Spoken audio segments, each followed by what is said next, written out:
morning. How are you? Great and yourself? I am wonderful. We here. Yes, everything is sounding great. Oh, well, look at God.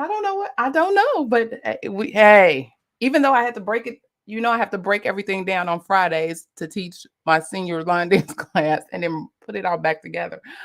But I tried to do what I did last week because last week was great as well. So I think we may have found the magic sauce. Wait Yeah, a well, minute. this thi- this this week is better than last week, so it's good. Look at here, look at here. All right. So yeah, we got a lot of things to discuss. So let's get started. Okay. Welcome to our Saturday morning tea, where we discuss health information, news, education, certification tips, entrepreneurship, you name it, we discuss it. You have a question about it, we gonna find some answers. Pretty much. I'm Clarice Warner. I'm the girl with the pearls, the founder and education director of the Professional Reimbursement Network, LLC, where coding education is key. And before I introduce my co-host, yes, I love that. Today's episode is sponsored by Professional Reimbursement Network's free email course on the 5 steps to become a certified marketable medical coder. Are you interested in medical coding, but not sure where to start? And scared of wasting time and resources? Let me help you with the right steps to become a certified marketable medical coder. Learn more at bit.ly/5stepscoder. You see me trying to multitask there. If you are in Clubhouse, feel free to click the link at the top of the page for information if you're interested in the 5 steps to become a certified marketable medical coder. Also, if you are on YouTube and Facebook, you can check the description box for the video link there. So joining me, as always, faithfully, is my co-host, Mr. Jesse, the registered trademark. Put some respect on that name. The coding nurse. Sir, introduce yourself and tell the folks all about you. Good morning, everybody. My name is Jesse. I am. I live in Philadelphia, Pennsylvania. I've been an LPN for 29 years. I moved into medical coding about 8 years ago, and I created a company a little over a little under 2 years ago, called the Coding Nurse LLC, where I help nurses and other people with clinical experience transition into the world of medical coding. Well, look at you. And how is that going? It's a little slow right now because of the summer. So I am supposed to have a class that starts on Thursday, but I haven't received payments. So we're gonna see. So that ain't got nothing to do with the summer. but what I've decided to do in this time is let me just share 5 seconds. I love the fall. The fall is my favorite season. And I think I love the fall so much because of school and the newness and, starting fresh. So I feel like I'm going back to school every time. September. It's like, okay, get everything together. I need new pencils. I need new file folders. I need a whole new, like I'm in school. I do it all the time. So I'm thinking this is the time to kind of refresh some things. And those projects that I was like, okay, I'm gonna get to them. I'm getting to them. I'm trying to knock those things off the list. Slowly but surely, we are getting to them. So in this downtime, I guess, if you will, while everybody is outside, and trust and believe, I step my foot out there every now and again too. um, I want to be ready. So and so this is preparation time. So if you if you stay ready, you don't have to get ready. And so I'm trying to stay ready during this There time. you go. So Okay. that's a little something that somebody may need to hear today. Oh wait, I don't have my thing up. Hold up, wait a minute. We're not doing that. There we go. Okay. So, um, also, if you are on Clubhouse and want to join in and add to the conversation, please raise your hand. We are monitoring. Like I said, we're multitasking. Mr. Jesse more so than I, because I'm doing a whole bunch of other stuff over on this other side. But I try to pop in every now and again. So please raise your hand. Your opinion matters and is always welcomed here. So let us know you want to come up and talk. And for my Facebook and YouTube friends, I think you already know what to do and how to do. You put your comments. I see we got Eddie in the house. We got Vicky in the house saying good morning. Good morning to everyone. Yes, you all know what to do. So if you have questions, if you have comments, of course, always put your comments in the chat. If you have a specific question, I have one ask. If you can put the letter Q in front of your question, that will help us know that it is actually a question, and we can easily find that question and address those as they come in. So let's get to it. Mr. Jesse, you have any preference on how what you want to do today? No, I mean, if I can do the story that I sent you, Okay, we could or do you that. want We to. could do that. Okay. So on Wednesday, this just went down. A in Detroit, a federal jury acquits four physicians accused in $454 million healthcare fraud and opioid trial. I thought that this was an amazing story because, first of all, $454 million is a lot of money. Mm-hmm. And when you read the story, and I'm like, oh, they were acquitted. When you read the story, it goes to show you the benefits of good legal representation because the government entirely botched the case. So here's the story. There were six physicians as part of this group in Detroit that worked in pain management. The government alleged that they were using opioids to hook people on to get people addicted to drugs, and then they were giving them like pain injections because, of course, we know any medicine you take, eventually you have to increase it. So the government alleged that they used opioids to hook people, to get people addicted to drugs. Then they started giving them all this extra treatment via pain injections. Uh-huh. So they, mind you, there were six, but only four were on trial because two sided with the government. They pled guilty and sided with the government. And I know they're kicking themselves right now. You know, because they're gonna be the scapegoat. They're gonna be the fall guy and all of that. Two of them pled guilty and testified on behalf of the government. The government had an expert witness who only reviewed six charts. So how can you extrapolate from six charts that comes to $454 million in fraud? So what the defense did was the defense trotted out the patients who basically told them that these people helped them and they helped manage their pain and they didn't feel as though they were forced into anything. Then the defense team brought in their own expert witnesses. They brought in more expert witnesses than the government. The government had one, they had three, and they also brought in a billing and coding expert. The jury deliberated less than 10 hours and acquitted all four physicians. And as they should. I this was jaw dropping for me to.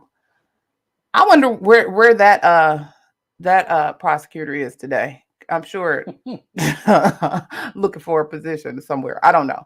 Look, trying to sign up for our classes. You know, girl, come, sir, ma'am, come on over. We got you. You better put that in the atmosphere. This is crazy, and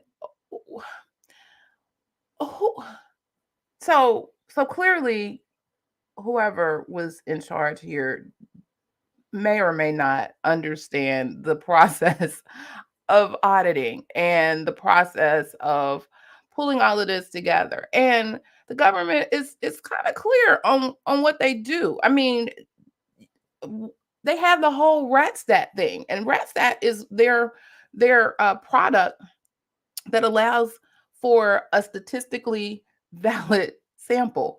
I mean, anybody could use RATSTAT, but it's the government's baby. It's what they kind of put out there for to make sure to be certain that this sample is statistically valid. The other part is, and while you do as an auditor, while you do kind of a spot check of, I normally do anywhere from 10 to 25, depending on what's going on with the client and what they're specifically looking for. But that's kind of just to feel what's out there. If you need evidence to somewhat prove that there is truly a problem, 6 records ain't gonna cut it. Oh my God, who does that and why? I don't understand.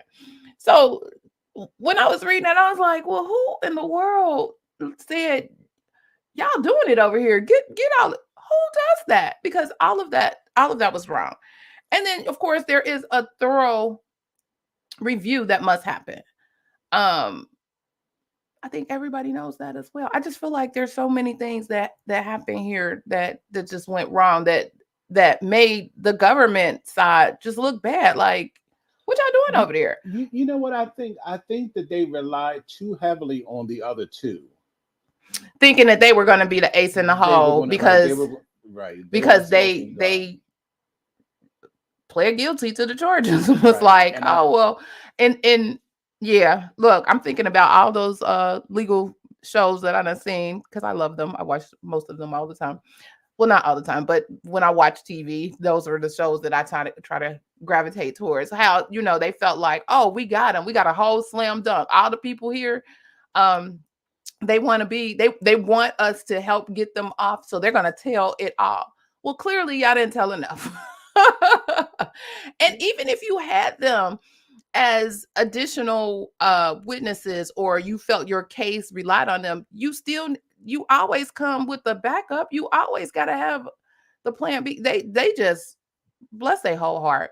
And then the other part is, so I'm curious as to why they didn't have it, because generally the government they have it set up.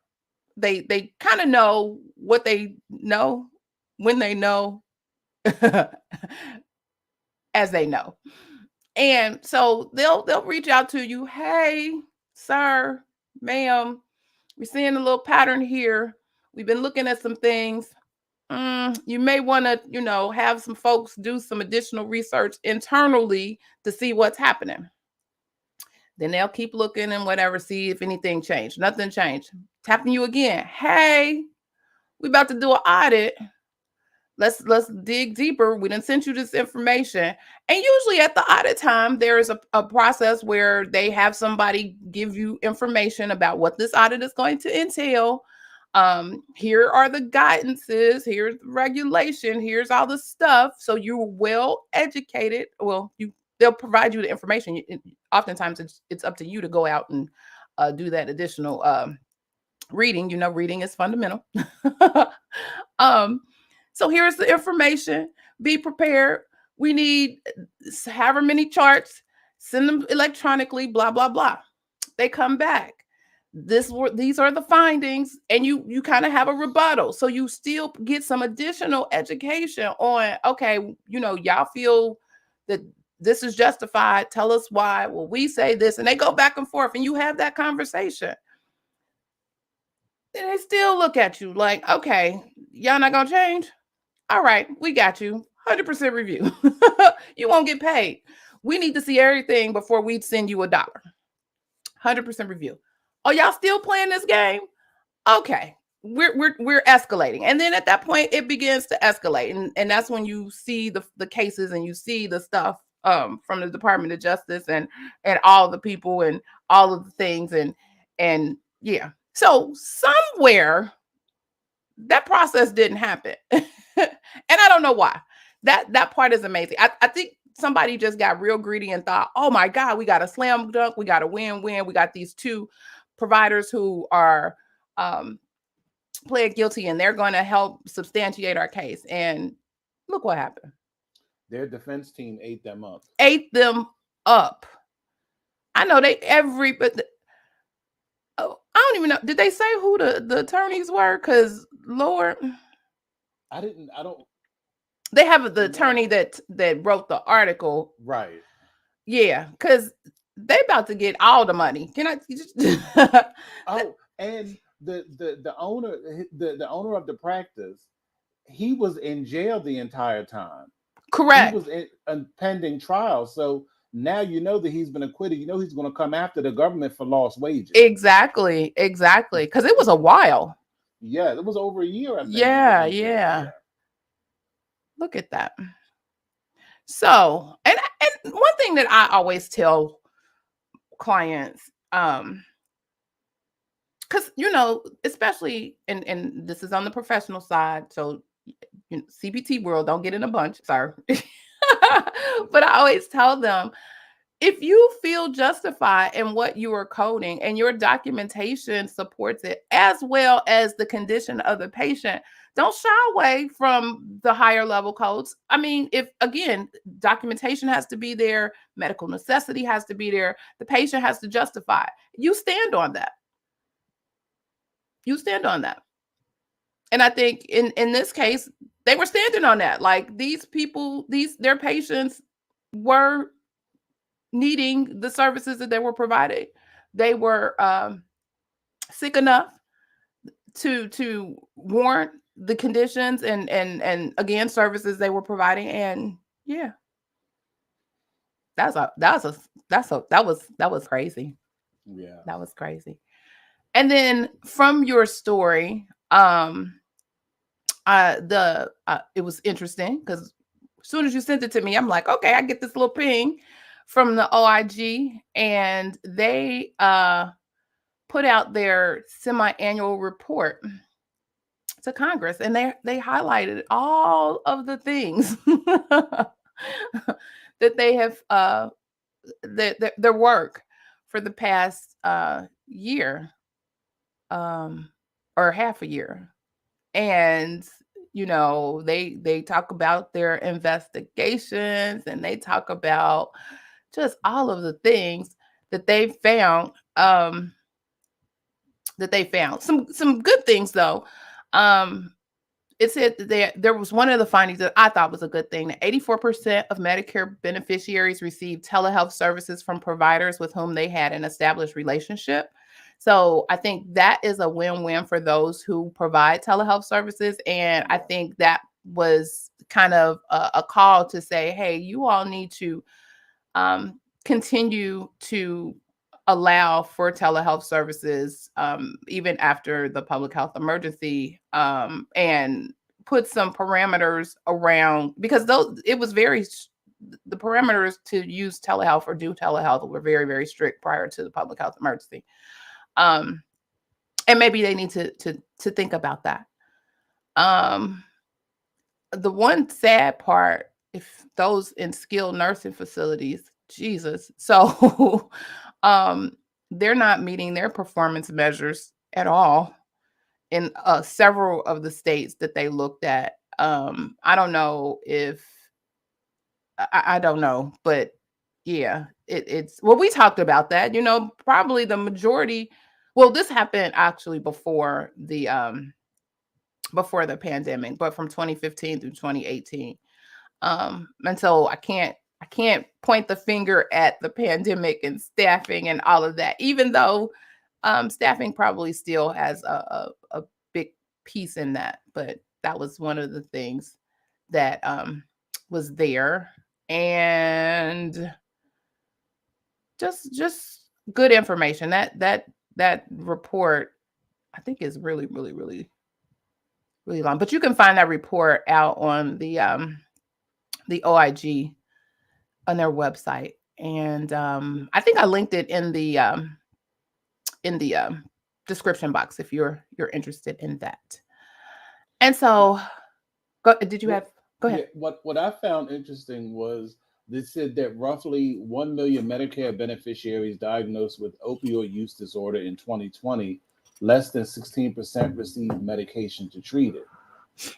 And I'm like, because what a lot of people do not understand about the opioid crisis is it was pretty much very much a rural suburban type disaster or addiction. Mm-hmm. So there's not a lot of rural health in place anyway, Mm-hmm. and especially rural health to deal with a pandemic. Because I mean, really quickly, like I used to travel to do risk adjustment reviews, Mm-hmm. and they sent me to some. I went to Appalachia, all like in like Western Virginia, Eastern Tennessee, Eastern West Virginia, that area. And it is amazing. I mean, people from 18 to 70 had substance abuse dependence as a primary diagnosis. I mean, entire communities. And where are the resources? I mean, these are the people like to get there. Like I was losing cell phone service. It's when I tell you in the cut. So Mm. how are these people supposed to get help? And then what kind of there's no infrastructure to even provide the level of help and the level of counseling they would need. I don't and possibly maybe telehealth can help now since telehealth is a thing. Mm-hmm. That could definitely help. But Mm-hmm. then I don't even know about that because the reception is so bad. Like they would have to have it and probably extra infrastructure for that Right. because computer access is really even because they don't even I saw ads for like satellite cable. They don't even have wire cable because it's so sparse. Yeah. So that's a real challenge. Yeah. Well, and they do allow for telephone communication as well. So there's an opportunity. But you know what? I think part of it may be, well, I think there's blame all around. But I think there is an opportunity. That's how I'll approach it. There is an opportunity, me, the optimistic person in me. There's an opportunity for Medicare to provide the information that this is available to the Medicare beneficiaries, because before they were not treating um, any addictions or any of those substance use disorders at all. Like you got to age 64, and once you turned over or crossed that threshold at 65 and were on Medicare, it was like, well, good luck to you. They were just not treating them. So I think an opportunity exists for them to also maybe have some sort of marketing campaign or some kind of public service announcements that say, hey, you can get this treatment for um your conditions. And then in the report, it also says that beneficiaries in Florida, Texas, Nevada, and Kansas were less likely to receive their medication to treat um, their opioid use disorders, which is interesting. And then breaking it down kind of on the racial um, way, you have Asian Pacific Islanders, Hispanics, and Black beneficiaries were also less likely to receive the medication than white beneficiaries. So I don't know. And then um, I think their last slice of that pie was that older beneficiaries and those who did not receive the Part D low income subsidies were also less likely So I think there's an opportunity there for them to market specifically to those groups or target those groups, to let them know that, an opportunity exists for them to get the medication to assist and treat them. And then But go ahead.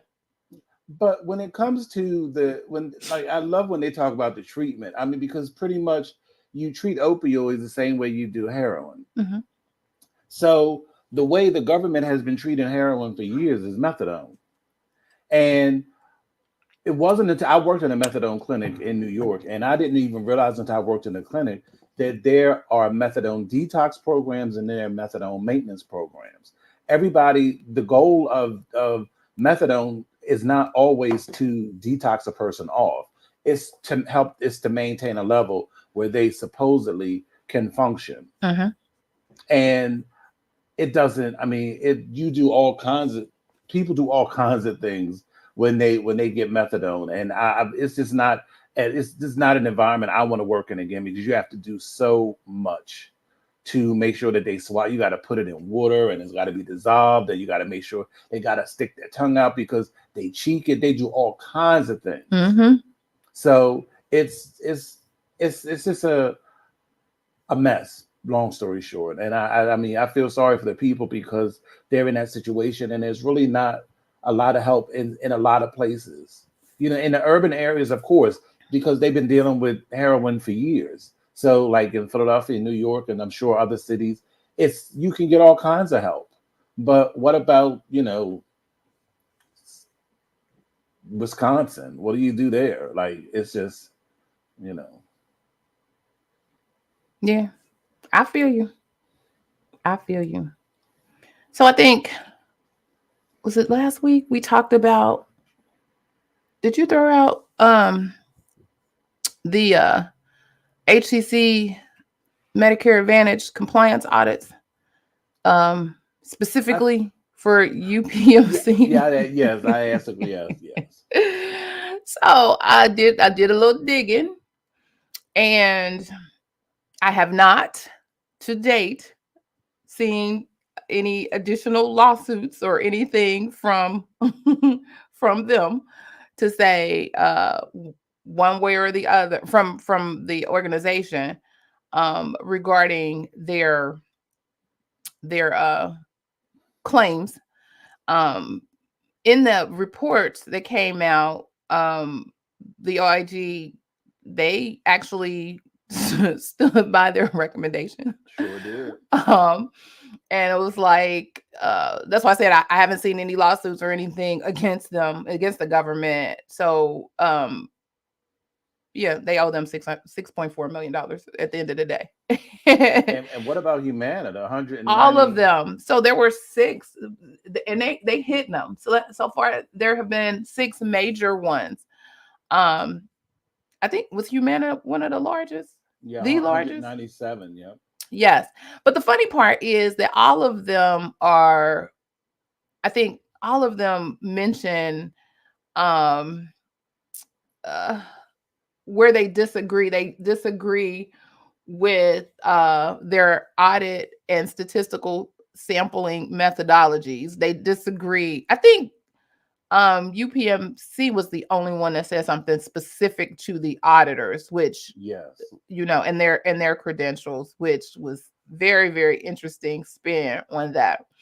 Um, but all of them say that. And then the thing is, they're kind of, I mean, if you follow this information, this is what you need to take. Your takeaways need to be, let me make sure our stuff is tight for these areas, because they're looking at the same areas across the board for all of these organizations. So they're looking at your um acute strokes, they're looking at um the acute heart attacks, they're looking at the combination of stroke and heart attack, major depression, embolism, cancers, lung cancer, breast cancer, colon cancer, all these things. I think there was some cardiology stuff too, vascular claudication, embolisms. Yeah, Um, yeah. So these would be the areas if I was in a facility, if I was working on that side, to make sure, well, you get it from two areas, because actually they're going after the managed care organization, but you also need to make sure that it's tight on the provider side as well. So making sure that that documentation is tight to support these claims and codes would be where I would go to But you know, if I could jump in, because jump risk in, adjustment sir. is This my, is your little love. yeah. I can tell you the problem with every one of the offenders, including Humana. They do not have proper coding education. Mm. I worked for a company in Novalon. Mm-hmm. They were a third party auditor. When Mm-hmm. I tell you they're the only company that every project, every risk adjustment project we got, every Medicaid project we got, we used to get a hardbound manual that they would send to us for that project. And it listed all of the things you were supposed to code, any kind of gray area. This is what you do. And they kind of moved away as time went on. They moved to digital. They did the same. They had the manual, but it was in a PDF version, so you would just go online and download it before the project. Mm. And they would go through the manual before we started the project, and we'd have sample charts and blah blah blah. But when you work at, I have not worked anywhere since I left there, even on staff, where they have coding manuals for you have to have a guy. Then I worked one place, and they said, well, we follow the ICD-10 CM guidelines. No, no, no, no, no. That's not how. No, no, because risk adjustment is not that. That's different. That is a different application of the ICD-10 CM guidelines. It The is. ICD-10 guidelines don't say nothing about trumping no codes. Man. You have to come up with, and then there is a timeline. Like what stuck with me was embolism. There is a timeline that when someone is discharged with an acute embolism, there's a timeline that you coded acute. And I can never remember. I don't know whether it's 6 weeks or 6 months, because you get that time frame to play around with your PTINR Mm-hmm. to get it at the right, to get it at the appropriate amount. So they give you some leeway on the outpatient side that you can code it as acute. Then afterwards, it becomes chronic if you're still on Coumadin or some other type of medicine. Mm-hmm. But you will not find any coding companies that will tell you this is the definitive timeline. People don't even have manuals anymore. I'm telling you, that's the problem. So these people are left to their own devices, and you don't have proper. I have not worked anywhere since I left the Novaline where I felt as though my coding manager knew as much as me, and that's sad. Yeah, I'm with you. There needs, those manuals aid to the consistency of your coding staff and the education required of your coding staff. That's how you that's how you continuously train them, because when you're finding different things, and of course you should be updating those manuals to reflect the different things that you're finding or different things that are changing um over the years. But you're right, that's, I remember, what is it? Is it was it malnutrition? Something that the OIG was looking at, and I think it's still on the work list. And I'm like, why? I don't understand. Like, why is this still here? Like, it's clear, black and white. Do this, do this, do this. Don't do this. Follow this. It's real clear. Like, why is it still here? And to your point, folks are not providing the information and education to their staff in order to do it, or they're giving, so they're giving people the cases to code who don't have the skills or training or information that they need to do that, or they're relying on a certain group of folks that, this is what they've always done, but they're not updated and they're missing something. So that whole core group who are the specialists in that area, something is missing, something is lacking. And at the end of the day, it's about the training and the education and the information, because it's out there. is out there. I agree. And also, when I was at Inovalon, they had done work for this one company, and um, they were extremely thorough. Like that's the best place. I can't say it enough. That's the best place I ever worked, and it was an amazing first job. And it's a shame they don't still do it like they used to. Because I would tell everybody go there and work just a year, and you'll be a whole new coder. But anyway, they did a project for this client. They found a whole bunch of stuff. The client didn't agree. So what Inovalon did, I found all this out later. What they did was they had to have the legal team draw up basically an agree to disagree agreement at the end, and they were like, "You can agree to disagree, but if you get audited, we have nothing to do with it because Mm. we're telling you this is what we found. If you don't agree, then that's on you. We're legally you know not liable for what you submit because we're telling you this is what we see. You don't agree with it, that's fine. But let's just, I'm not going. I'm Bennett, and I'm out of it. But that's what you do. I mean, even as working in organizations from a compliance perspective, your job is to provide the information and educate. Their job is to determine whether or not they want to risk um, moving forward. Oftentimes, you run into folks who they like, let's roll the dice.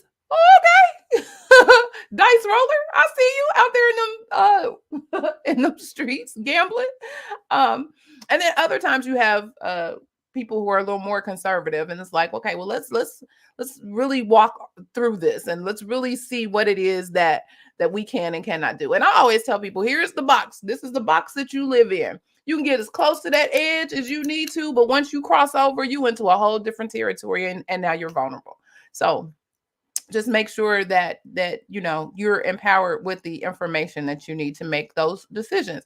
And so initially I used to be in my feelings. I used to feel some kind of way, like, wait a minute, I told y'all this and this and this, but y'all decided to do whatever anyway. And then I learned, and I quickly came to myself and said, you know what? I did my part. I did my job. I provided you with the information. What you choose to do with the information going forward is on you. And bless your whole heart.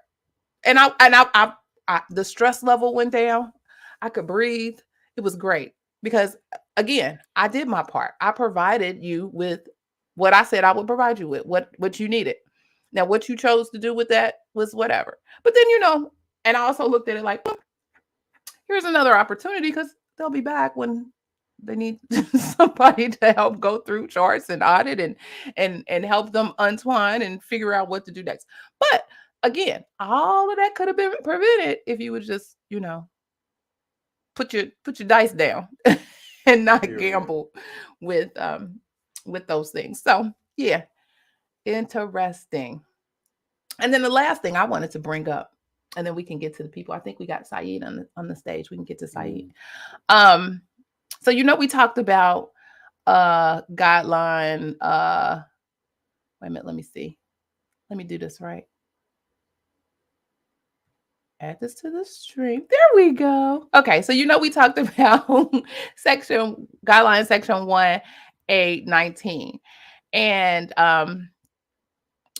you brought up the controversy and the foolishness that was happening over on LinkedIn, which I'm still kind of wondering how they get that far with false claims and all of that. And I'm still like, don't do that. Don't throw out those false claims tactics unless it's absolutely necessary. That's why, well, that's a whole other conversation, but that's why providers look at us like, y'all just want us to do whatever, and you threatening us, and you're the bad guys. And so that's why don't do that. We're not the bad guys. We're not the police. But anyway, I'll get off my compliance soapbox. So this guideline said so it's about code assignment and clinical criteria. And it says the assignment of a diagnosis code is based on the provider's diagnostic statement that the condition exists. The provider's statement that the patient has a particular condition is sufficient. Code assignment is not based on clinical criteria used by the provider to establish the diagnosis. Again, that clinical criteria is what the provider uses that is separate from whether or not the patient has the condition. Once they document that that patient has the condition, boom, we off and running. We don't have to fool with how they came to that determination. That's on them. So, as you all may know, the guidelines and new codes for 2023 have been released. I did a video the other day. If you want to get more information on that, check out the video on the Professional Reimbursement Network's YouTube channel. If you are a subscriber and you've hit that bell for notification, you already know this. But anyway, and lo and behold, guess what was one of the updates to that guidance? So this is what they've added. So they added, if there is conflicting medical record documentation, query the provider. So they was like, let's make this crystal clear. Sir and ma'am, ask the doctor and tell them to put the information in the documentation and code to your heart's content. Like, now, the funny thing is, well, it's funny to me because there are a lot of things in the guidances that say, query the physician or query the provider. And you know how they feel about those queries, but that's neither here nor there.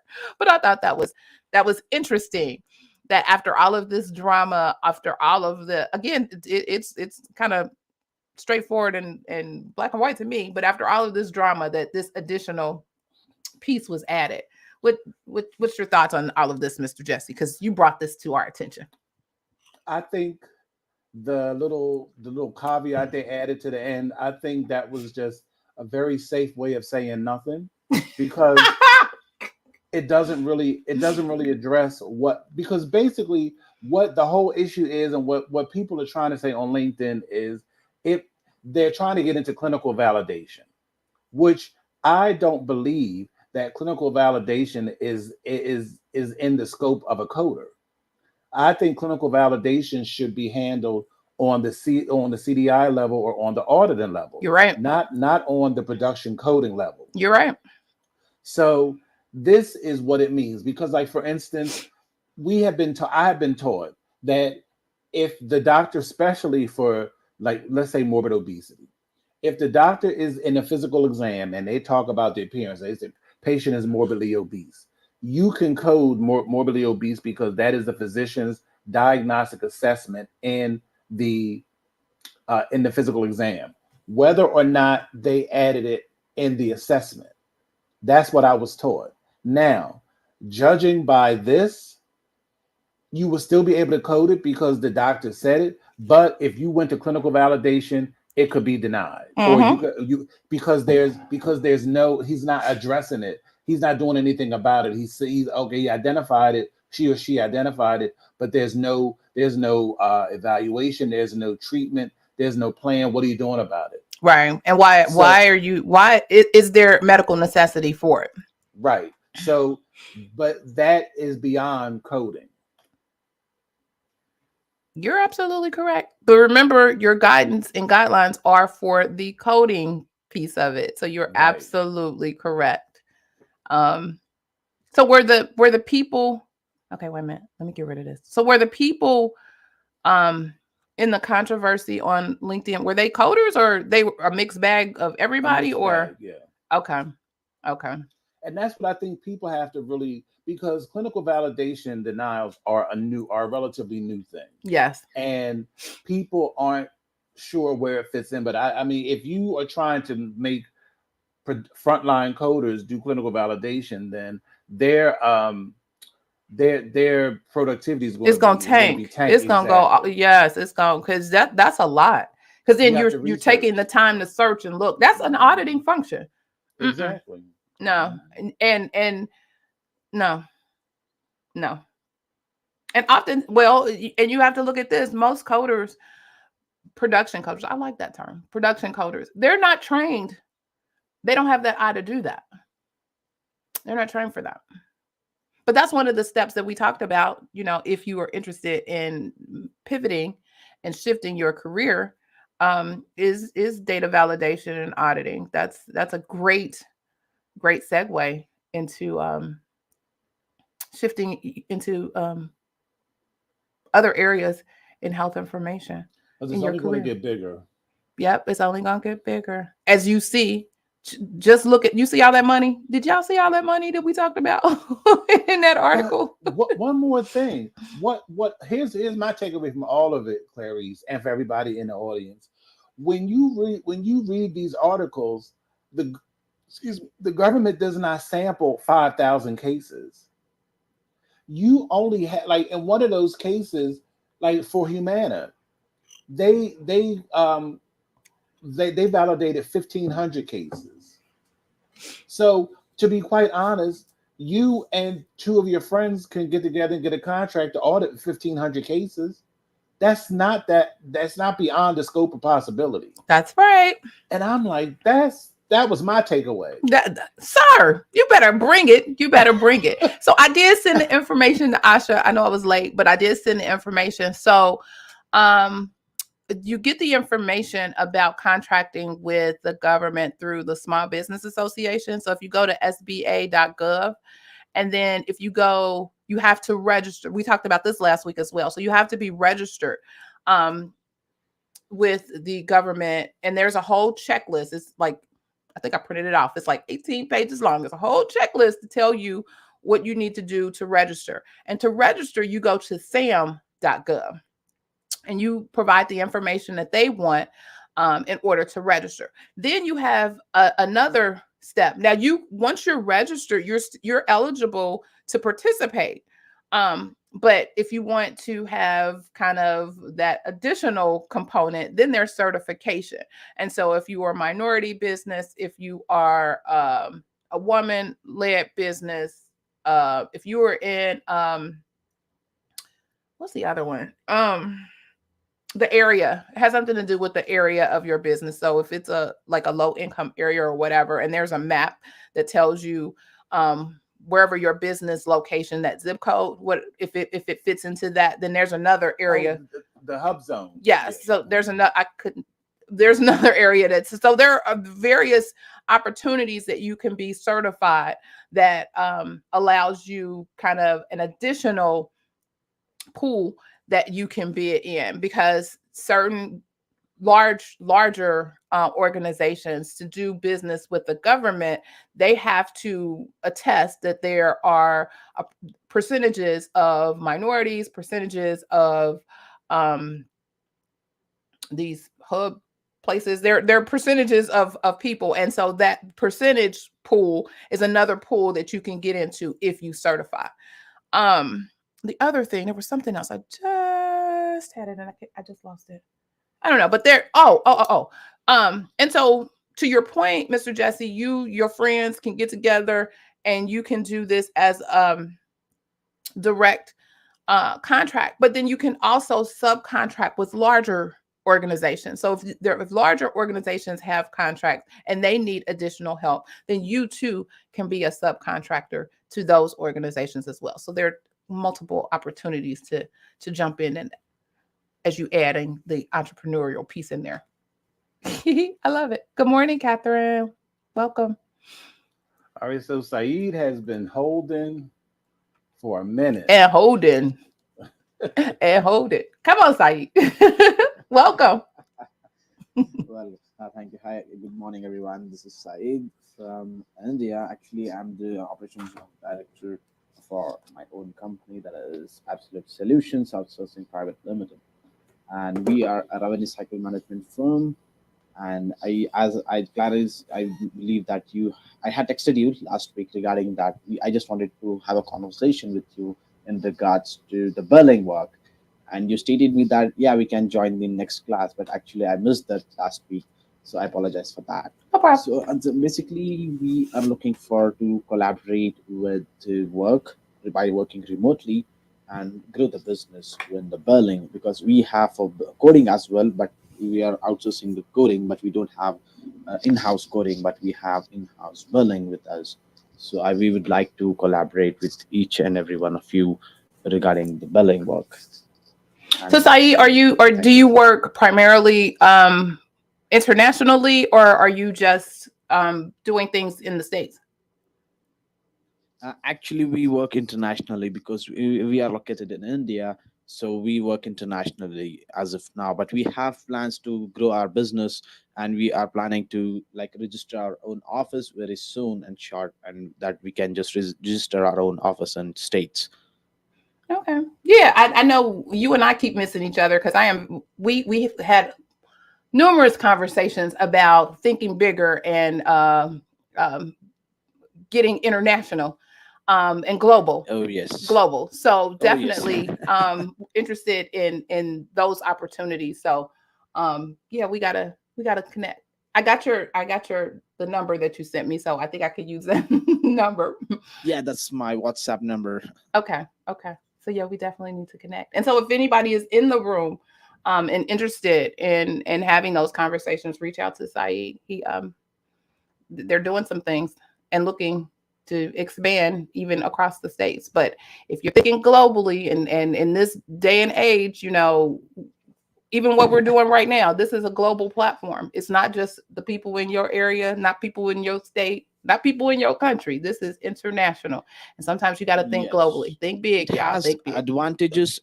It has multiple of advantages which I would like to explain, because see, the cost of expenditure will be reduced to very, like, if in your state, that is in your USA, that is in your country, the cost of expenditure is very high when it compared to labor cost. So if you have to pay hourly rates, I believe, I am sure that you have to pay wages on hourly rates, but Mhm. we don't charge hourly rates. We only charge a particular monthly basis for per FT. If not, we charge on a percentage depending upon the collected revenue for the doctors. So Mm. depending upon those advantages, like there are multiple of advantages we can just count on. But the basic information which I would like to tell you everyone is that the cost of expenditure will be reduced. It will be like half of it. Okay. So to be clear, Saeed, because I think you and I had spoke also briefly, you are looking for, in collaborating, you are looking for opportunities for referrals for doctors, offices, or practices that you might be able to bill with because you have an established company and out in India, correct?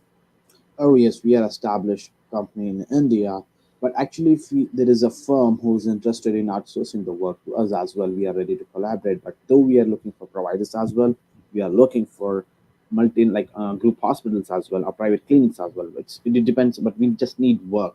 We just need the collaboration. We just need everyone helps to grow our business as well. We are looking forward to help each and everyone who's looking for work with us. Okay. Thank you for clarifying. Hey, Asha. Hi, beautiful. How are you? How are you? I'm good. I'm good. You I'm up here glad on the that you stage? got on. I'm so sorry. I said you up here on the stage. How can we help you? I'm glad that you got on to talk because sometimes the back chats, um, they can be special. Now who being So, silly? See? right. So it's nice when someone is transparent as he has been Mhm. thus far and came on. So it gave me an opportunity to speak to him openly. I like open conversations too. I appreciate them. And because you guys had also invited him, I said, okay, now we can have a nice conversation. So this is a good thing. Yeah. Thank I you so really much for appreciate the Asha, and I opportunity. really appreciate Clarice and Jesse for giving me the opportunity to speak. Yeah. So cool. You're welcome. You're welcome. You know me, I like to be a resource to folks here. If there's an opportunity or there's something, that's why I tell you all the time. There's plenty of folks in this room. You never know who in this room can be a resource for you or be of assistance to you. So it takes nothing to connect at all. I mean, hopefully you actually connect and have a conversation. But if not, you never know. And especially in Clubhouse, when you connect to somebody and if they're talking in another room and they speaking over here, there may be something in another room, or not that I'm trying to pull you from my room, but there may be something that somebody else is saying that you need to hear, or that is important and valuable to you. So it takes nothing to connect. So make sure y'all follow each other, or follow each other. You never know. That's right. Look, that's how we got connected. Look, truth be told, and here we are, 35 episodes later. Don't play. Right here in the world of Clubhouse. That's how we all got together. So if anybody else has any questions or want to chime in on the conversation, feel free to raise your hand and come on up to the stage. We got you. And then remember, if you are new to Clubhouse, this is an opportunity for you to see what it looks like on the other side, because you may want to open up your own club, and you may want to open up a room and understand and see what it looks like on the stage per se. So come on in. It's a training for us all. That's how we learn. So, Mr. Jesse, I know I was throwing all kinds of emails at you the other day. Yeah. All around this whole thing. So, have you? And let me just say this. I'll start with this, because last week y'all did something to my spirit last week. Let me just say that I ended that call on 20. Forget 10. I was on 20. Like, y'all better talk about it and y'all better do it. I was thoroughly inspired.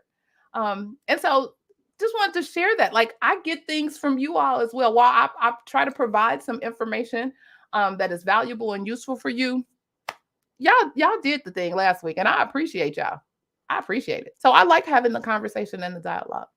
You know, Mr. Jesse always brings the tea and keeps me on my toes and tickled. You know, I always got to have my tea nearby, because he is gonna spill some tea. But but you guys, I really appreciated the dialogue and the conversation. So thank you all for just being here and showing up. Oftentimes there are several of you that are showing up every week, and we appreciate that. But don't be shy. Come on, there is something valuable that you may have to share and say, and don't be afraid to do that, because there's plenty of room to go around, and I always believe that your gifts will make room for you. So come on to the stage. But anyway, Mr. Jesse, how was we talked about your week a little bit. You got some additional tea that you need to spill as we are approaching the top of the hour? No, I really, as I say every week, I'm just glad you created this space. We covered a lot of really good information, because what people have to understand is, what I would like people to understand, especially people in HIM, is it's not just coding. Like, you have to look at what is going on in the industry, what is trending, what's going on that you can take as your personal practice to be better. Because we all can learn from these cases. We can all learn from OIG actions. Mm-hmm. We can all learn to, read the guidelines. We can all learn to be better at whatever our jobs, involve or entail, if we just keep abreast of what's going on. And my one of my taglines is you becoming a certified marketable medical coder.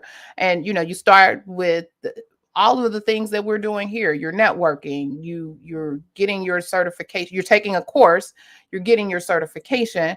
But then the marketability piece is where, to Mr. Jesse's point, you're staying on top of things. And I try to provide y'all, ding, ding, ding, stuff is coming out. Y'all need to go check in that, because oftentimes it's trickled down to you. Don't let stuff be trickled down to you. And then make sure you research some of the stuff that's being trickled down to you.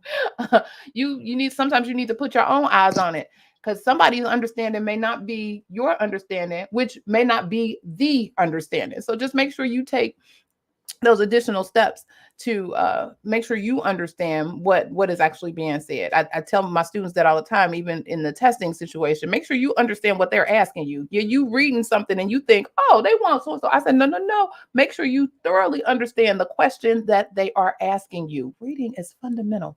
We all need to say that to ourselves over and over again. I just got one more thing. There you go. See, I knew I would bring it out. Come on. This is related to HIM.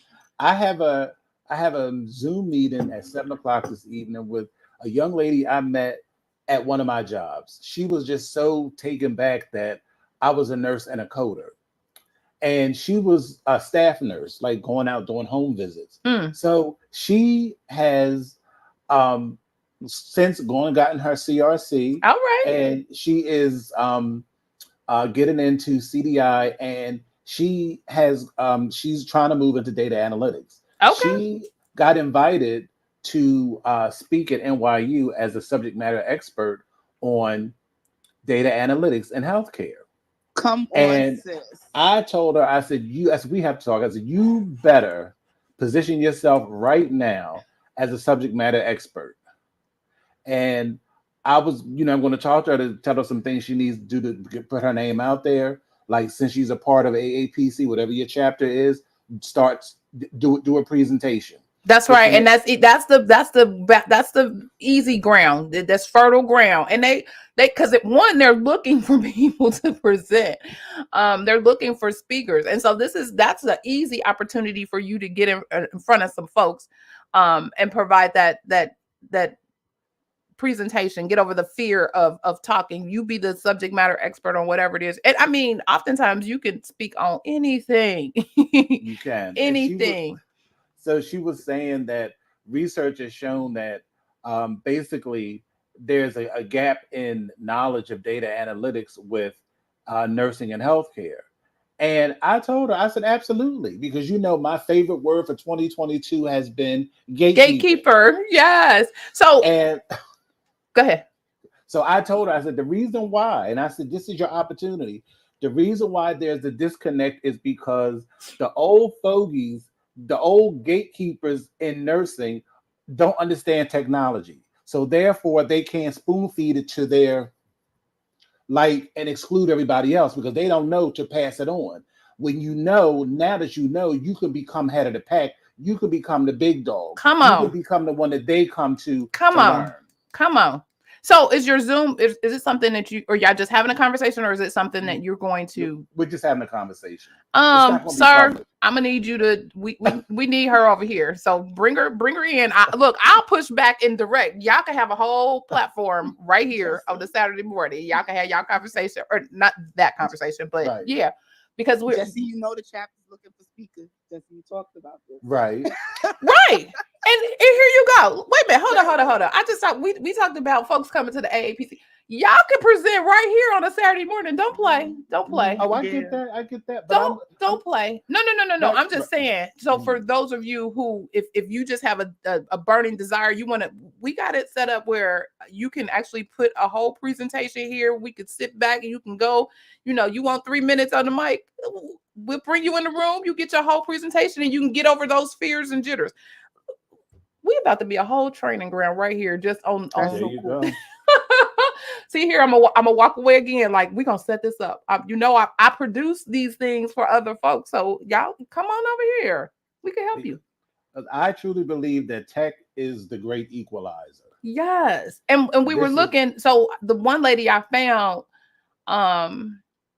that went through data analytics was great and interesting, but I would love to see somebody that looked like me in that space come up through and share their story. So if she is at all interested and you are at all interested, then I'll fall back and y'all can take over a Saturday morning tea.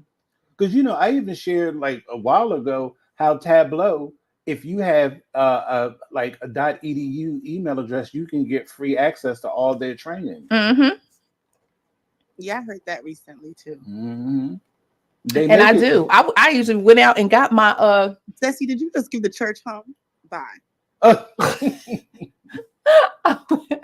went and got my George Washington University ID just to be like, I'm a student.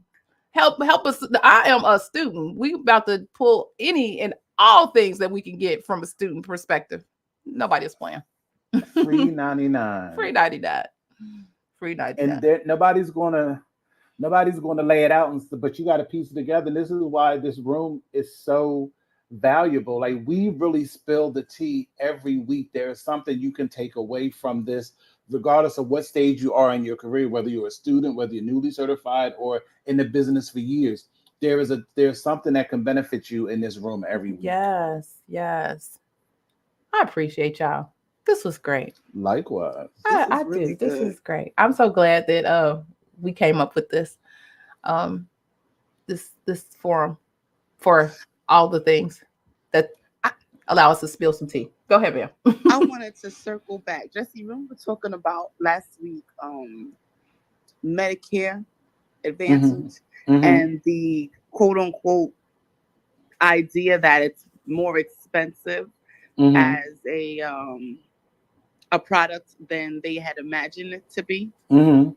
Could we elaborate on that? Because I did a little bit of research and then I spoke to some colleagues and they had a different perspective. So before I ran like a bull in a china shop, I kind of wanted you to, if you could, elaborate a little bit. I will have to send you some information, but but it's really not even there. There has been studies like there's a dollar amount that they say that the government spends over, so it's really not an opinion; it's a fact. So I can find that article and send it to you. Please, I'm gonna send you my email in our group chat because what I got was that there is kind of like everything else when it comes to that. There's a certain amount of money that they spend per person, but every person isn't spending or capping at that. Yet there are some people who have, different medical needs. So they're able to move the money around. So they're saying it looks like it's more, but it's essentially not because everyone doesn't use that capped amount. But so I thought that part was interesting. Right. Like, so how were they still coming up with this idea that it's, and excuse me for using the word idea, but how are they coming up with this idea supposedly that they're spending more when the way it's being described that they're not? They're shifting monies around from patient to patient, or member rather to member. Well, that premise applies to every insurance product. Right. Everybody is never going to use everything. But if you have, how it becomes a problem is when you have people who overspend what has been allotted to them, which does happen. So what they're saying though, like say you, myself, and Clarice are Medicare Advantage subscribers. Clarice, we're getting $10,000 a year. I'm just throwing out a number. Don't judge me. Clarice uses $3,000. She has fairly good health. That's all she typically uses. You, on the other hand, no offense, Jesse, I'm not going to call it out. But hey, listen, bro, you're doing like $15,000, $18,000. Okay. You've got a lot of significant things going on. You clearly have different needs. You are more sophisticated, And the same thing with me. Maybe I'm spending $8,000, just under the 10. So whatever I'm not using then goes over to you. Whatever Clarice is not using goes over to another member. So the money is still being spent, but it's not being. So they're saying the provider is able, or the insurance companies are able to move the money. As wagging a finger. What? Because that's how they put it, and I was like, wait a minute. And I asked for articles and, like info, and they said they're going to send it, so I'm going to see. Okay. That's true. That's true to a point. But what happens? But what happens when I'm in a hospital and my bill is $50,000? Got you. Is there enough then to cover it in the overlapping? Do you know how much inpatient stays are? Just for I know how much they bill because I'm on that end, and I know how much. Excuse me, let me restate that. I know how much the hospitals attempt to bill, but excuse my language. They attempt to charge in coding, and I've seen it where they could do even one code 101 times because the person was there 101 days, and typically the insurances don't pay it 101 times. They'll pay it depending on the code. They'll say no. This is the code that you can charge once for this stay because we understand that it's kind of part of the stay. This is what you do. We're not going to pay it every single day. We're going to pay it the one time. So the charges and what's actually paid out is two different things. So the bill looks crazy, but typically the insurance company is not going to pay. Right. But they all have a contracted amount. I get that. Right. But you still have people that maximize that amount. And if that person goes into the hospital 5 times in a year, that's 5 times that contracted rate, which is going to dress. It's that the example that they gave you is really flawed, because that's not how insurance works, period. That's why in Medicare Advantage, they tend to see people more often, because their goal is to keep you out of the hospital, because that's where they eat up their profits. Correct. Their goal is to manage those patients, Right. to keep them on the ambulatory side, if you will, Right. versus being in, because to Mr. Jesse's point, those bills are ridiculous. They are, though. They are. But what I'm noticing, even working on the hospital side between third party and now directly for a hospital, is I'm seeing them and I'm like, okay, so we're fighting for the insurance to pay for them. But some of these bills or charges, excuse me, are not being paid. They are absolutely being denied. And if they're being paid, they're not being paid in totality. So there's some kind of something that the charges do not, they're not getting paid. They could code and bill all they want, but they're not getting paid. So welcome to the game of revenue cycle. Yeah, that part. That whole part. Yeah, because I thought it was interesting. Even now working, you guys know, I went from hospital third party billing, and now I'm actually at a hospital in New York City. Thank God. But I'm noticing that even on the hospital end, like, yeah, they have their own, teams fighting to get their own stuff paid, but it's still very much the same game. And the same, like, I saw something just yesterday, the same code bill, literally, it wasn't 120 times, it's definitely exaggerated, but say that 10-day stay, they were only gonna bill one day. And they said that. And when we reached out to like you said, with the contractor, Jesse, we can either make the determination according to these articles, according to what the charges are, or we making the determination in these articles according to what's actually being paid by the insurances. And there's a big difference. There's a gapping $1 billion difference. It's not a little bit of money. But remember, we've always talked about, you need to follow the money. Always follow the money.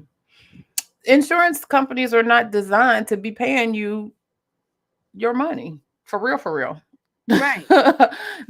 Which is partly why they put all these additional parameters in play in order for them to pay you. So if you're not jumping through the hoops exactly the way the hoop's supposed to be laid out and jumped through, they're going to deny you. But even according to some of the coding that, unfortunately, even the hospital is putting out there, and now I'm working, I thought it was crazy till I'm working now with the hospital. Some of the coding is off. Some of the coding is absolutely bundling. You know what I mean? So it's not, even though it's charged that way, it's not actually being billed out or paid that way. And not always because of the insurance company's red tape nonsense. It's a lot of times because the coding is off. Again, welcome to the world of revenue cycle and the games that they play. Yeah, so definitely I'm going to put my email in, because I want to look at what they sent me, and then also because it was so ironic we talked about it last week. I feel like everything we're talking about is going literally with live what's happening to me currently, and then even with my building courses, it's going almost simultaneously in parallel with my building experience, real world. So it's jarring to look at the conflicts in between, and some of the very good similarities, like real world versus book. But our conversations are parallel because we have our finger on the pulse of the industry. That's right. Yes, sir. I hear you. That's right.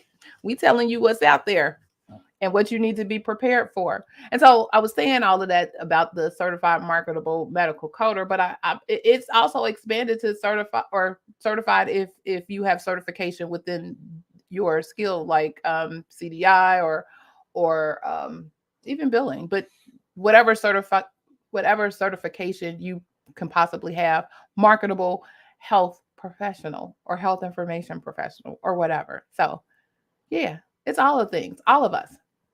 There's room for marketability for us all. Well, look at y'all. Look at y'all bringing the critical thinking and bringing it out. I love it. I Yep. absolutely love it. So, Mr. Jesse, do you have any closing thoughts for the folks today? Just another great room. I'm glad to be here, and I'm looking forward to seeing everybody here next week. Next week.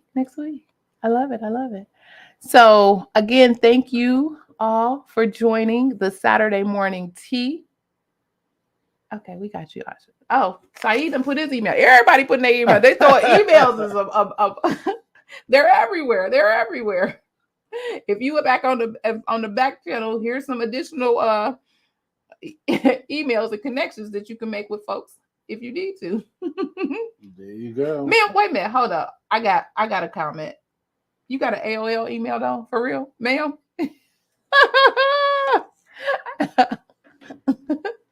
Yes, I have jokes. I'm sorry. Hey, Don't Molly, come how for are me, you? Clarice. Don't come for me. It is reliable. It's always doing what it's supposed to do. I'm not mad at Say you. what you want. I'm not mad because I'm a Yahoo girl, so I'm not mad at all. Listen, Jesse, you got me, Jesse. Hold me back. I got Philly, okay? I got Philly. Hey, Molly, how are you doing? Oh my God. Okay, I'm sorry. That just sent me over. I'm like, wait a minute, did that say AOL? Hold up. All I can think about was those little discs. See, I'm about to straight talk about my age. Them little discs and all that loud noise that used to come on when you had to connect. But anyway. That they had at the checkout at I don't Blockbuster. recall. Yes. Oh my God, I can't breathe. Okay, anyway. She done laughed so hard she started. Yeah. Oh my God, y'all killing me. Okay, I'm sorry. So, was the tea spilled today, y'all? Was the Yes. tea spilled? Cool. Yes. So, if this information was valuable for you, help us share this message with others. We all know that there is somebody that needs to hear this information. You know, we talk about everything else, we could talk about this as well. So like the video, share the video, and subscribe to the Professional Reimbursement Network's channel, as well as check out the Coding Nurse channel on YouTube. Sir, don't make me for real be in your inbox all this week to understand and hear about what you got for the data analytics, because that's gonna be on the radar. I'm definitely going to talk to her, and I'm sure she'll be glad to be a part. Yes. And if she knows to ask for her money, especially if she speaks for AAPC, like don't play. It's Clarice, you know, it's Raquel. Okay, yes. Sir. Exactly. Okay. Yes. Yes. Okay. I love it. Yeah, we do need to have her over here. Okay. Mhm. See, I'm be tapping on you while you in the room tapping. I'm gonna be tapping on her shoulder too, ma'am, and ma'am. Yes, we would love to further expound on her experience and provide. And we've been talking about this. See, I can't even do the closing. We've been talking about this, providing an additional path to other careers. So you may use your billing or coding or any of those as your stepping stones, but then there's so much out here in our profession that you can latch onto that you love and make that more of your career. So yes, we definitely gonna. Oh yeah, okay. I see my work for the week. Thank you all. Appreciate y'all. If not next week, coming soon. At a Saturday morning tea near you. I'm speaking it into existence. Okay. Now, once we in the room, can you hang on the stream? I can definitely do that. Okay. I will do that. So last but not least, to my Clubhouse folks, and I talked about this earlier. One, make sure you click on the greenhouse so you can join the fun in our club, and you'll be notified of our live broadcast that we have every Saturday morning at 9 a.m. Eastern Standard Time. Hey, Vicky, thank you. So make sure you do that, as well as follow each other. There is all kinds of knowledge and information right here in the room. So follow each other. Get to know each other. be part of the community and the family. I'm gonna say family. I ain't gonna say tribe. Family. Be part of the family. So again, this has been a great session today. Thank you all for joining. And remember, be safe, be kind, and don't wish for it, work for it. Until next Saturday, take care. Take care. Bye-bye. Bye-bye.